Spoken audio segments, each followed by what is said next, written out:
Hey guys, today we're going to talk about the books that I read in April. I read a total of 8 books, and let's just get started before I make this video too long. But the very first book that I read is called Come Closer by Sara Gran. This is a horror novella, I think, and it basically follows this one woman named Amanda who is possessed by a demon named Nama.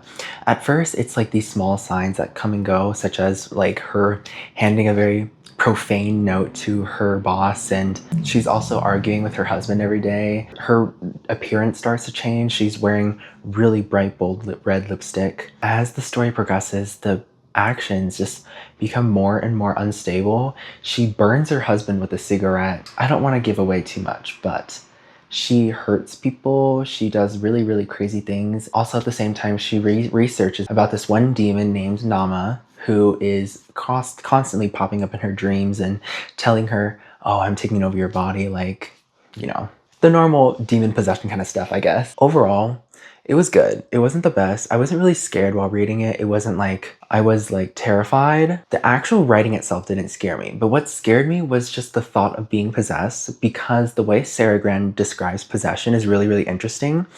The way she describes it is that everyone has these sort of intrusive thoughts. You know, we always think about those thoughts about like, what if we push someone onto train tracks, or like, what if we, you know, stab someone, or if we do something really, really insane, but we never do it. It's just impulsive thoughts that we have once in a while. We just never act on it.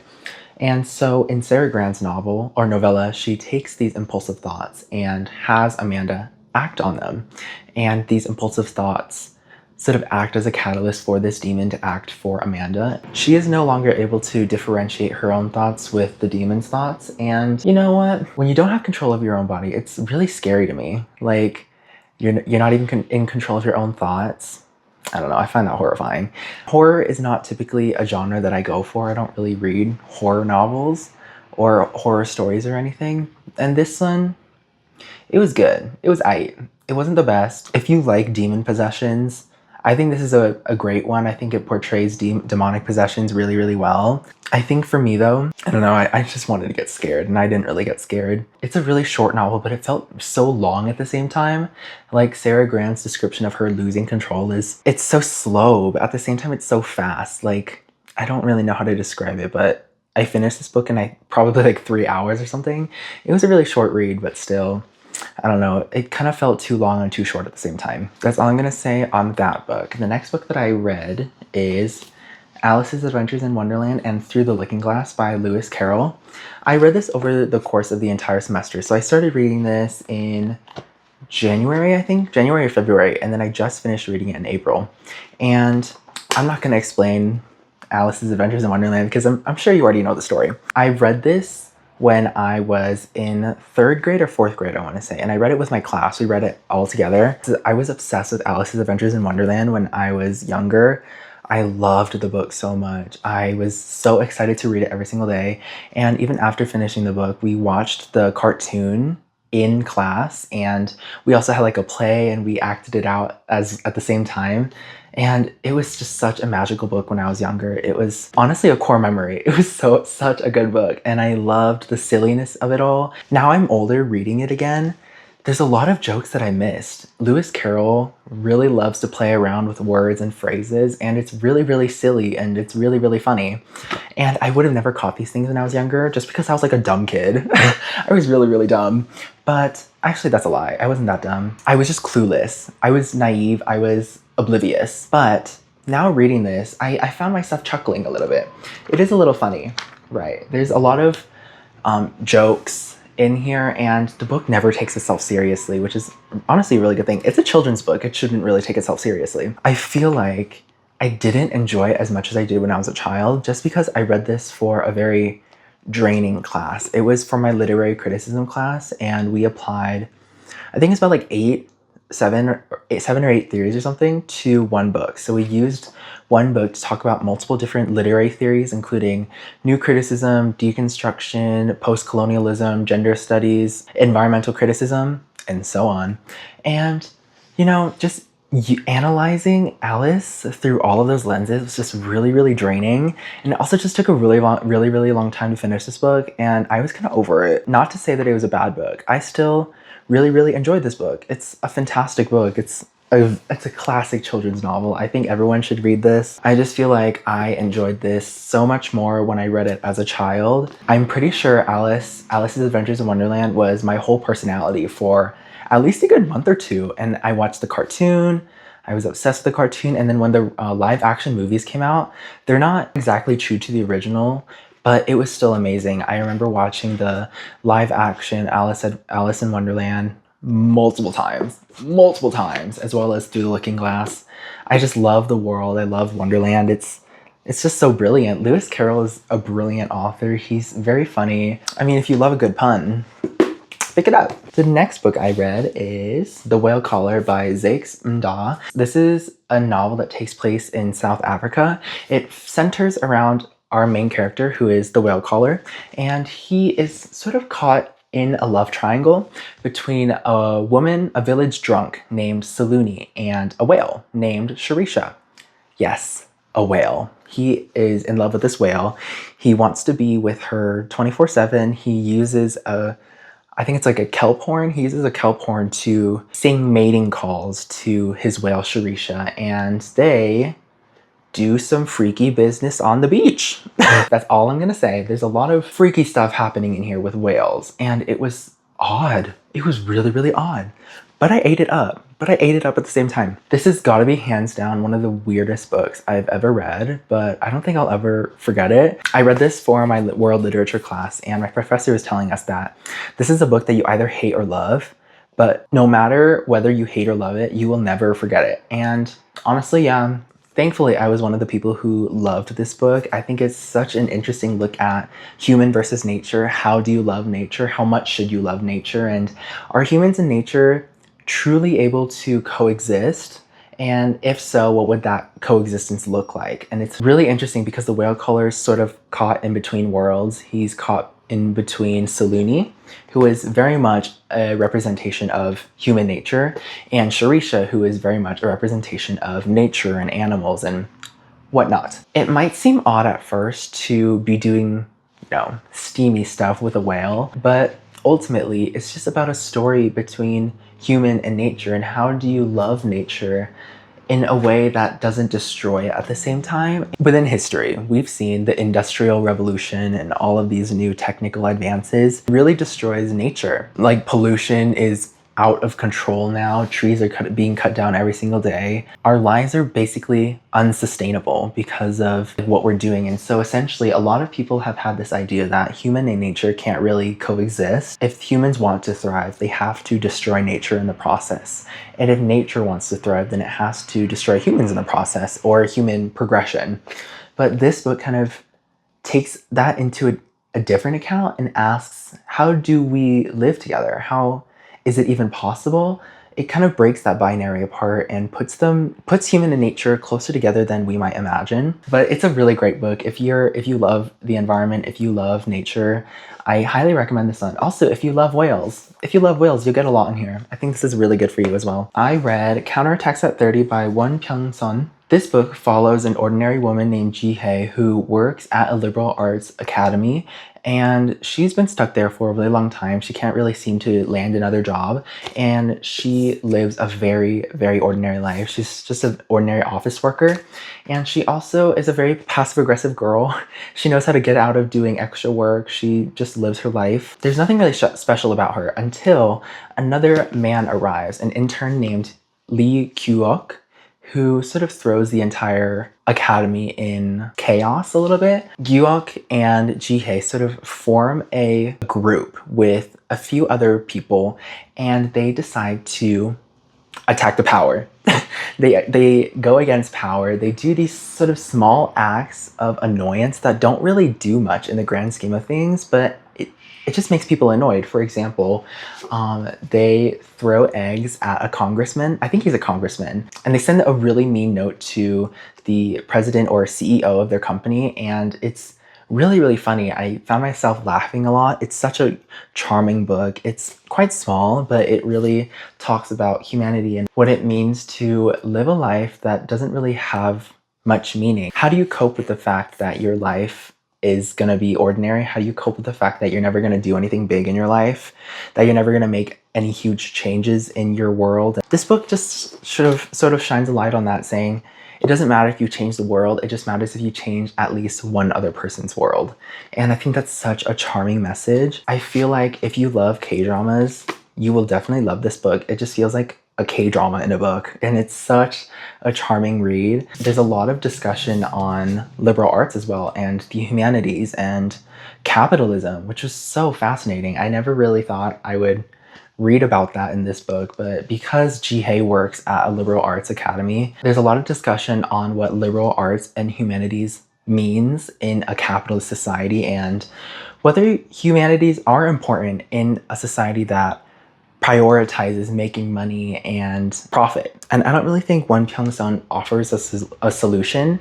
It's just the world that we live in. The world that we live in is ultimately money-based and money-driven, and it seems that a lot of people don't really value liberal arts as much because the arts essentially just doesn't make you money. What makes you money is being a doctor, you know, running businesses, doing all of these things, but not just creating art.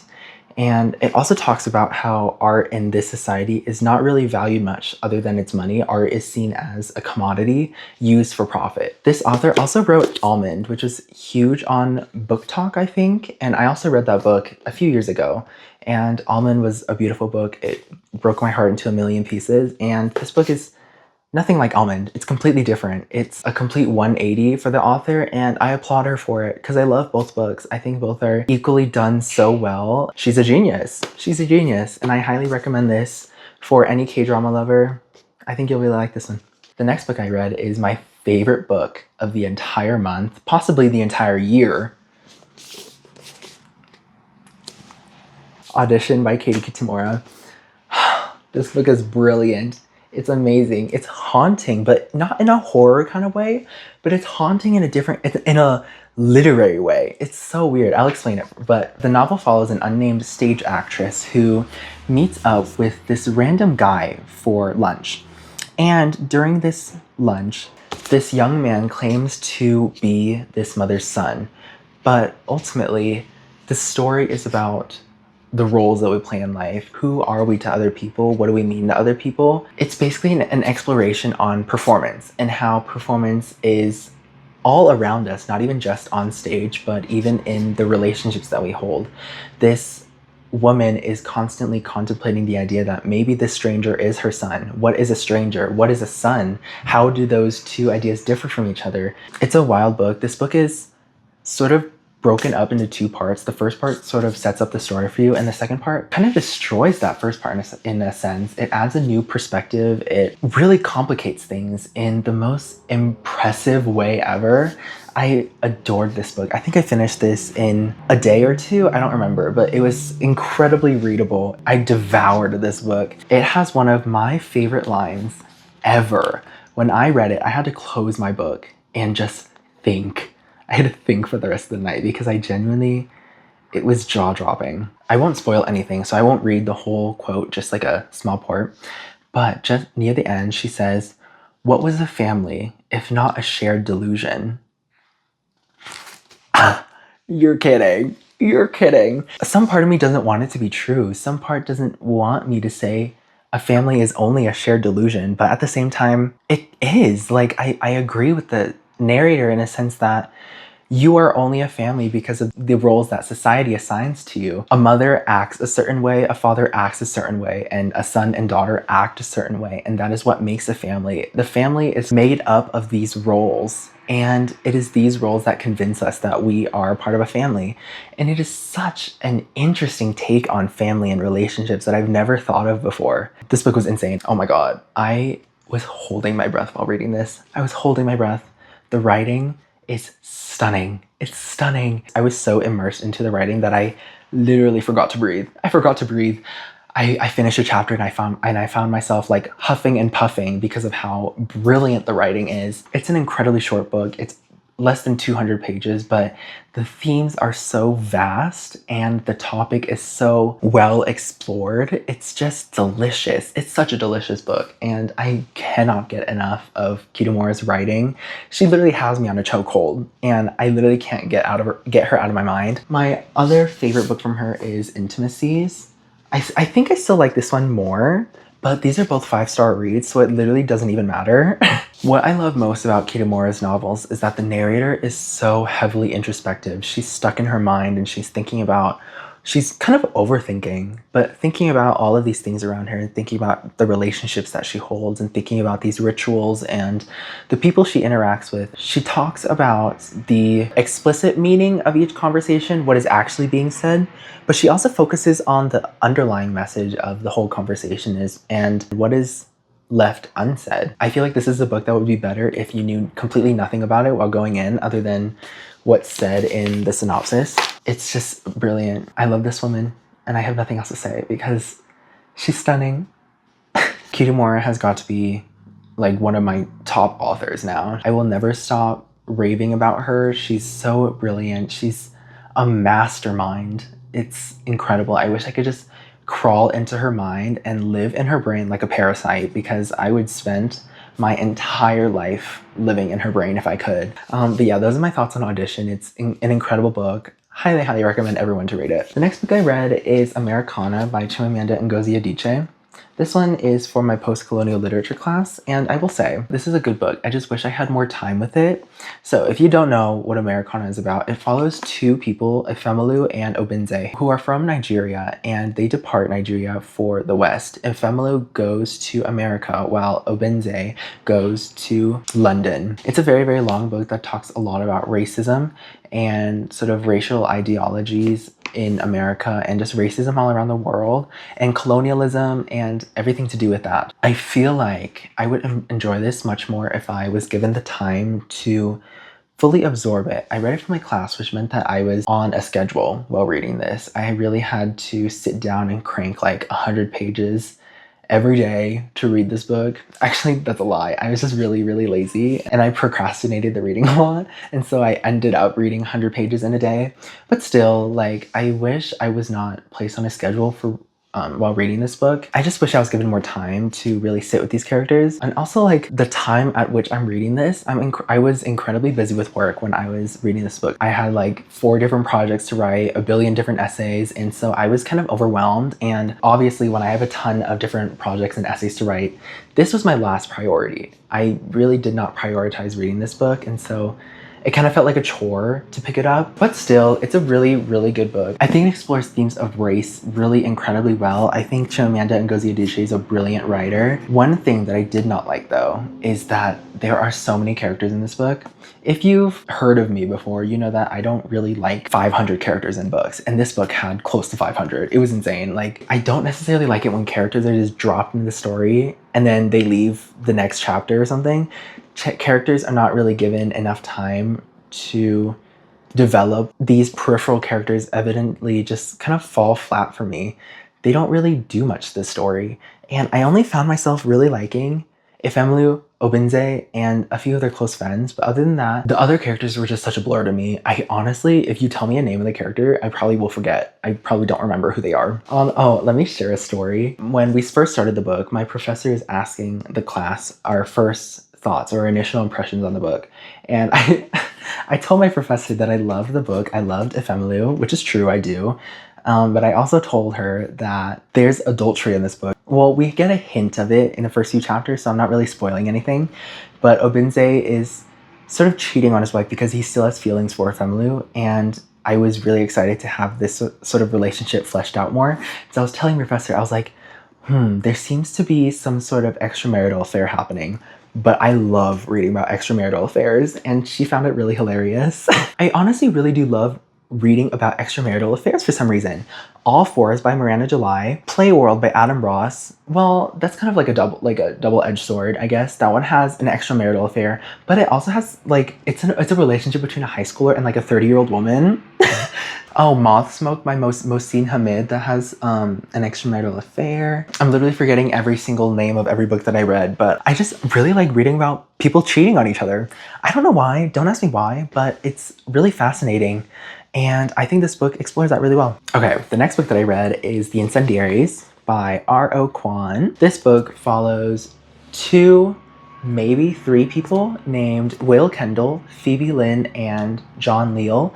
Will Kendall is the narrator of this entire book. He's the main perspective, and he is a misfit scholarship boy who transferred in from Bible school to the prestigious Edwards University. Phoebe Lynn is the girl that Will falls in love with, and Phoebe Lynn is also really attracted to this cult run by John Leal. And this entire book is sort of Will trying to understand Phoebe's perspective and Will trying to understand why Phoebe would want to be part of this cult. I think understanding and empathy is sort of the underlying theme of this entire book. It explores that really, really well. From the first chapter alone, Will is sort of writing this book to Phoebe, and so he tells her, "You once told me I hadn't even tried to understand, so here I am trying." And that is sort of a catalyst for this entire novel. It was good. It wasn't great, but it was good. I first read her other book, R.O. Kwon's other book, Exhibit, about a month ago. And my thoughts on this book were so contradicting and conflicting.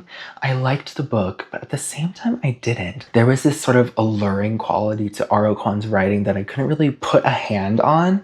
I didn't like the writing style, but at the same time, I found it so completely entrancing. Same thing with this book. The writing style is odd, but I kind of liked it. And I finished this book in literally, I think, less than 2 days. Same thing with Exhibit. I finished that really, really quickly as well. I was just completely engulfed in the story, but that doesn't mean it was good. The characters are really interesting. I feel like at first it was really hard for me to get into the characters just because the writing style was so different and so odd. And I felt like the book focused more on language and writing style more than the characterization of these characters, and that kind of made it hard for me to get into Will's mind. As I read on, I was able to get comfortable with the writing style, and I just ate it up. I ate it up. I think I liked this one much more than Exhibit. I feel like the exploration of religion and cults is really, really, really interesting with this book. If you didn't know, R.O. Kwon kind of based this book on her own experience with losing the faith. She was once a huge Christian, but she ultimately fell out of the religion, and this book kind of is her exploring that grief of losing God. Will Kendall in this book is also an ex-Christian, and he describes his feelings about the church regularly and why he sort of lost the faith. It's kind of devastating the way that Will describes him losing his faith because his family and his friends are so religious. He sort of feels lonely because the people closest to him sort of categorize him as this lost cause who can't be saved by God, and so he sort of feels isolated from everyone else. But at the same time, before he lost the faith, he had this huge belief that God would save everything and that after death, God would be able to bring everything back and he wouldn't be able to lose anything at all. But after he lost that faith, Will sort of has this outlook on life, realizing that God isn't going to be there to save you, and that really affected him, and it sort of gave him a more pessimistic outlook on life. I can't really relate, but it is, I can feel for him a little bit. I can feel for him a little bit. I think the most interesting part of this book to me was the cult and the descriptions of it. Cults are really interesting to me. I really like cults for some reason. I think this book does a really good job at exploring with a rational eye the minds of religious people and cults and all that jazz. I don't necessarily like books where I'm being preached at. I don't like books that sort of tell me to convert or whatever. But this book does a good job at explaining both sides of the conversation, explaining people who don't believe in God and explaining people who do. And I think that was one of R.O. Kwon's goals while writing this book, just allowing people to understand the other side and giving people more empathy. And I think this book does a good job at that. Overall, if you're really interested in religion and how religious people operate or how cults operate, I think this is a really good book for you. I'm kind of iffy about it. I mean, I don't hate it, but I don't like it. It's aight. It's aight. The very last book that I read is called The Boyhood of Cain by Michael Amherst. I think this came out in February or something. End of February, I'm pretty sure. Let me just say, I love you, Riverhead books. Riverhead Books publishes great literature, in my opinion. I'm always interested by the books that Riverhead publishes. The Incendiaries was from Riverhead. Audition was from Riverhead. Come on now. The Boyhood of Cain is about a boy named Daniel who is sort of exploring what life means and what love means at a young age. Daniel is a really, really intelligent guy who is always asking questions in his head and always talking to other adults and asking them questions as well. At their local school, his father was the headmaster, but unfortunately he lost his job. So they had to move to a rural farm where Daniel joins another school there and he meets a boy named Philip who he's completely entranced with, which is a weird thing because it kind of blurs a line between jealousy and love. It's not really clear whether Daniel loves Philip or if he's just jealous by Philip, which is a really interesting distinction. Along with that, Daniel and Philip also are sort of intertwined with the life of their art teacher named Mr. Miller. And that's all I'm gonna say. I don't want to reveal too much. I really like this book. I think this is one of the best depictions of boyhood and adolescence that I've read in a really, really long time. Daniel is that guy who you kind of just like want to scream at. Like you just kind of want to tell him to shut up. But at the same time, he's so endearing and there's this part of you that just wants to hug him. I just want to comfort him. And I feel really bad for him at the same time. He's had a rough life. He has not had it easy. It's only 200 pages, but its themes are very vast. It talks about boyhood, jealousy, love, religion, our roles in life, and so much more. Daniel is the kind of guy that does not take no for an answer, but every single time he asks a question about life, a lot of the responses that the adults give him is, oh, that's just how life is. And Daniel doesn't really take that either. There's one part where Daniel is talking to his mom and he says something which is really interesting. He tells her, is that all that is to happen? Are people born, have jobs, have a family, then die? Is that it? It's kind of fascinating just reading about the lives of adults through a childhood perspective because zooming out, I mean, like, yeah, he kind of right, but at the same time, I think that's just a part of me that wants to say that there has to be more to life than that. Because of his sort of questioning nature, there's a lot of discussion on religion here as well and the sort of practices within the Christian religion, which is interesting because this book has a religious title. And so because Daniel is sort of equated to Cain, I found myself sort of trying to find similarities between the two over and over again. And I don't really know much about Cain from the Bible other than the fact that he killed his brother Abel out of jealousy or something like that. And God also cursed Cain to walk the earth for the rest of his life and his crops will always go bad, but God put a protection on him so that no one would kill him. I think, might be wrong on that. It's an interesting parallel. I feel like the strongest parallel between Daniel and Cain is that there's a lot of jealousy in this book. Daniel is a very jealous person. He also has a lot of ambition, and I think ambition leaves room for jealousy. He loves to believe that he's a very special boy. He loves to believe that he's able to do something great in his life, and he wants to accomplish great things, and he wants to believe that he's special. But it's in this belief that he's special that causes him to be jealous of everyone. He always compares himself to other people. He's sort of behind in the puberty department. And so he's always constantly comparing himself to the other boys around him. And he's thinking about how weird he is and how he's not like the other guys and how everyone's bullying him and all that stuff. And it makes him incredibly insecure. And that's the part of me that just like wants to give him a hug because sometimes he just like needs to get out of his head a little bit. But you know what? I can understand him. And he's just a little boy, but he's been through so much and it makes me feel really bad for him. But I guess those are my thoughts on The Boyhood of Cain. I really enjoyed this book as well. Those are all the books that I read in April. Thank you for watching. If you read any of these books, please let me know. And I will see you next time.